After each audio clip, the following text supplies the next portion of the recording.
Good afternoon dear learners. आज हम बात करेंगे प्रिंसिपल्स ऑफ एजुकेशनल प्लानिंग के बारे में।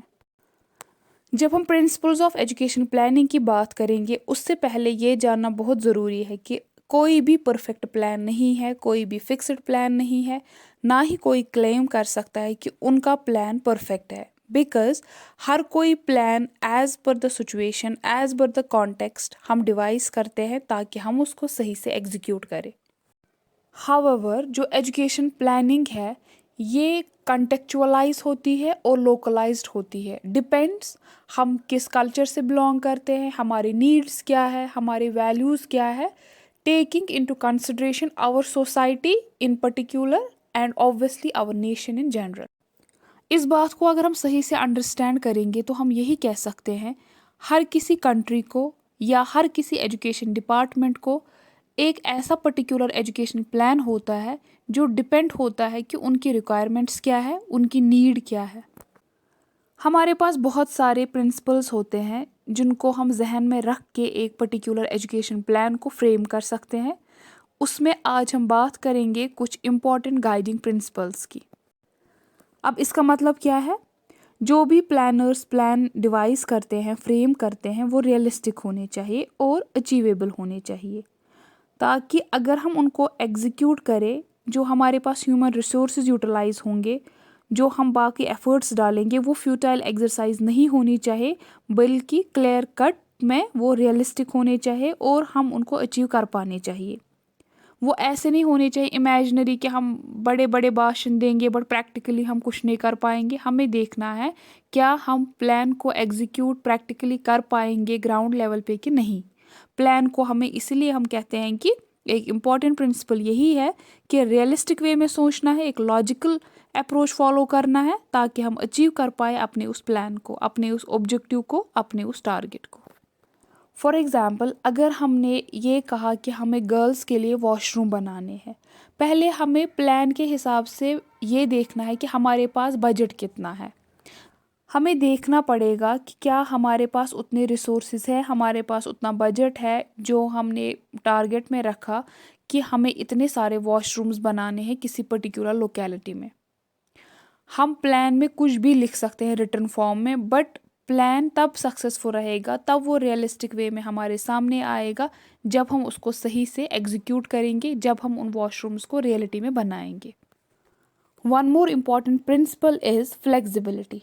इसका मतलब यही है कि एजुकेशन प्लान जो है वो फ्लेक्सिबल होना चाहिए, उसमें इतना स्कोप होना चाहिए जब हमें लगेगा कहीं पे कोई चेंज इंसर्ट करने की ज़रूरत है, हम कर पाने चाहिए वो। फॉर एग्ज़ाम्पल अगर हम किसी और कंट्री का, किसी और स्टेट का प्लान बोरो करते हैं और हम चाहते हैं हम उसको इम्प्लीमेंट करेंगे अपने एजुकेशन सिस्टम में, हमें पहले देखना पड़ेगा कि as per hour context, as per hour situation हम कहाँ पे उसको ऑल्टर करेंगे, कहाँ पे हम कोई चेंज लाएंगे। डिपेंड्स कि रिक्वायरमेंट क्या है जो हमारी कंट्री को ज़रूरत है, जो हमारे उस पर्टिकुलर एरिया को नीड है। Next is supervision and assessment और यू कैन से इवैल्यूएशन। इसका मतलब क्या है? जब भी हम एजुकेशन प्लान को फ्रेम करते हैं, बहुत ज़रूरी है जहन में रखना, एक क्राइटेरिया सेट करना है कि इसमें सुपरविजन भी होना चाहिए। अगर हमने कोई प्लान रखा, अब वो क्या ग्राउंड लेवल पे इम्प्लीमेंट हो रहा है कि नहीं हो रहा है, उसके लिए बाज़ाब्ता एक कमेटी होनी चाहिए जो एसेस करेगी उसके सक्सेसफुल इम्प्लीमेंटेशन की। जब तक बात आती है, ये बिल्कुल क्लियर होना चाहिए, उस प्लान में क्लियरली मेंशन किया गया होना चाहिए और कंपलसरी होना चाहिए कि हमें देखना है कौन से लोग अकाउंटेबल है, किन्होंने क्या रिस्पॉन्सिबिलिटी ली थी और किस तरीके से वो अपनी रिस्पॉन्सिबिलिटीज़ को सही से मैं कर पाए। उसी कॉन्टेक्स्ट में हम कहते हैं एक इम्पॉर्टेंट प्रिंसिपल है as far as the principles of education plannings are concern, that is supervision and evaluation. एक और इम्पॉर्टेंट प्रिंसिपल है that is regarding cultural consideration. जब हम बात करते हैं कल्चरल कंसिडरेशन की, इसमें हमें यही समझ आता है कि अगर हम देखेंगे, हम इग्नोर नहीं कर सकते हैं जब हम फॉर्मुलेट करते हैं एजुकेशन प्लान को कि उस पर्टिकुलर सोसाइटी में किस किस्म का कल्चर है, उस लोकेलिटी में कौन से वैल्यूज़ फॉलो किए जाते हैं। दैट मीन्स अगर हमें मेन एम ये भी है कि हमें नेशनल इंटरनेशनल लेवल पे या ग्लोबल लेवल पे जो भी नीड्स है, जो भी स्ट्रैटेजीज़ है, वो हमें रखने हैं प्लान में, वो भी हमें कंसिडर करनी है। बट हम उसको मद्देनज़र रख के इग्नोर नहीं कर सकते हैं अपने लोकल कल्चर को, अपने लोकल वैल्यूज़ को।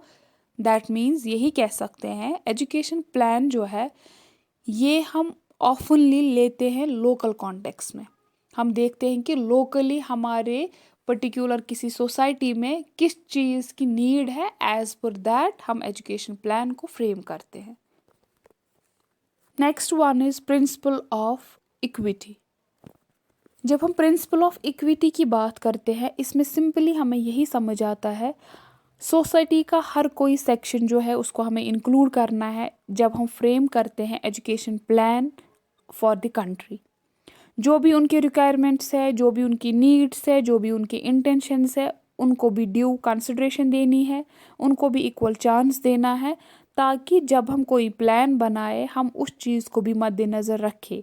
जब भी हम किसी कंट्री के लिए, किसी यूनियन टेरिटरी के लिए या इवन फॉर किसी स्टेट के लिए हम कोई भी एजुकेशनल प्लान बनाएंगे, हम इग्नोर नहीं कर सकते हैं जो हमारा डाउन ट्रॉडन और वी कैन से डिसएडवेंटेज्ड ग्रुप है। हमें उनका भी सुनना है, उनके कॉन्टेक्स्ट को भी हमें मद्देनज़र रख के प्लान को फ्रेम करना है। ये कुछ इंपॉर्टेंट प्रिंसिपल्स थे। आई होप आपको अंडरस्टैंड हुआ होगा कि जब हम प्रिंसिपल्स की बात करते हैं, जब आपके एग्ज़ाम में प्रिंसिपल्स का क्वेश्चन आएगा, आप किस तरीके से उसको आंसर लिखेंगे। यहाँ पे मैं आपके लिए और एक स्लाइड ऐड कर रही हूँ in the form of study material. आप इसको खुद पढ़ेंगे कि और कौन से इंपॉर्टेंट प्रिंसिपल्स है जो आप मेंशन कर सकते हैं। Thank you so much. Keep learning, keep sharing.